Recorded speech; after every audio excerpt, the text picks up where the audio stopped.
এই মুহূর্তে চট্টগ্রামের জোহর আহমেদ চৌধুরী স্টেডিয়ামে আছেন রিপোর্টার মাহবুব রিমন। বিপিএল এর দলগুলোর অনুশীলনের সবশেষ তথ্য জানতে আমরা এখন সরাসরি যুক্ত হচ্ছি তার সঙ্গে। ঢাকা কিংবা সিলেট সব জায়গায় বরিশালের যারা সমর্থক রয়েছেন একেবারে মাঠের ম্যাচ, অর্থাৎ বরিশাল এবং চট্টগ্রামের ম্যাচ। জানেন যে সমর্থকের যদি কথা বলি, সেটা ঢাকা কিংবা সিলেট সব জায়গায় বরিশালের যারা সমর্থক রয়েছেন একেবারে মাঠ ভর্তি অকুণ্ঠ সমর্থন দেখেছি।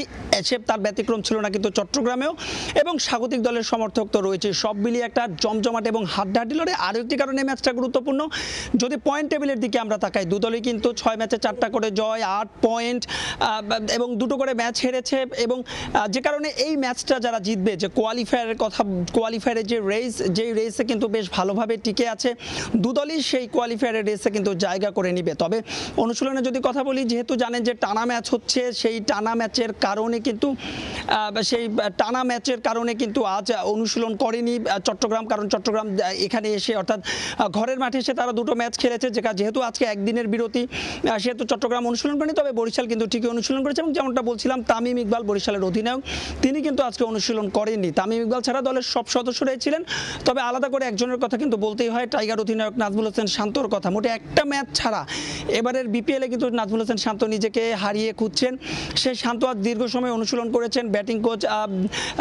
ব্যাটিং কোচ নাফিজ ইকবাল খানের নেতৃত্বে, এছাড়াও তাহিদ হৃদয়ের কথা বলা যায়, ঋষাদ দীর্ঘ সময় বোলিং করেছেন। সব মিলিয়ে শুধুমাত্র বিপিএলই তো নয়, চ্যাম্পিয়ন্স ট্রফির প্রস্তুতিও, কারণ এই বরিশাল দলে কিন্তু জাতীয় দলের একাধিক ক্রিকেটার রয়েছেন। অন্যদিকে আরও একটি ম্যাচ রয়েছে আগামীকাল। সেই ম্যাচে কিন্তু রাজশাহী এবং খুলনা মুখোমুখি হবে। এই মুহূর্তে খুলনা দল অনুশীলন করেছে, তবে রাজশাহী তারা অনুশীলন করবে কি করবে না এ বিষয়ে এখন পর্যন্ত কোনো আপডেট আমাদের কাছে নেই। যদিও জানেন যে ক্রিকেটারদের পেমেন্ট ইস্যুতে রাজশাহীকে নিয়ে গেল কয়েকদিন ধরেই দেশের ক্রিকেটের টক অফ দ্য টাউন ছিল। যদিও সেই হ্যাপেনিং সংকট কাটিয়ে রাজশাহী গতকাল একটা স্বস্তির জয় পেয়েছে। তবে সব ক্রিকেটার, অর্থাৎ দেশে যে সব ক্রিকেটার, শতভাগ ক্রিকেটাররা তাদের পেমেন্ট পেয়েছেন, এটাও কিন্তু এখন পর্যন্ত নিশ্চিত হওয়া যায়নি। দলীয় সূত্রে নিজের নাম প্রকাশ করার একাধিক ক্রিকেটার জানিয়েছেন যে তারা বলছেন যে 25% পেমেন্ট দিয়েছে, কিন্তু অনেকেই রয়েছে যারা 20% পেমেন্টও পাননি, এবং অনেক ক্রিকেটার রয়েছেন যাদের এই পেমেন্টের সংখ্যা 15%-এর কম।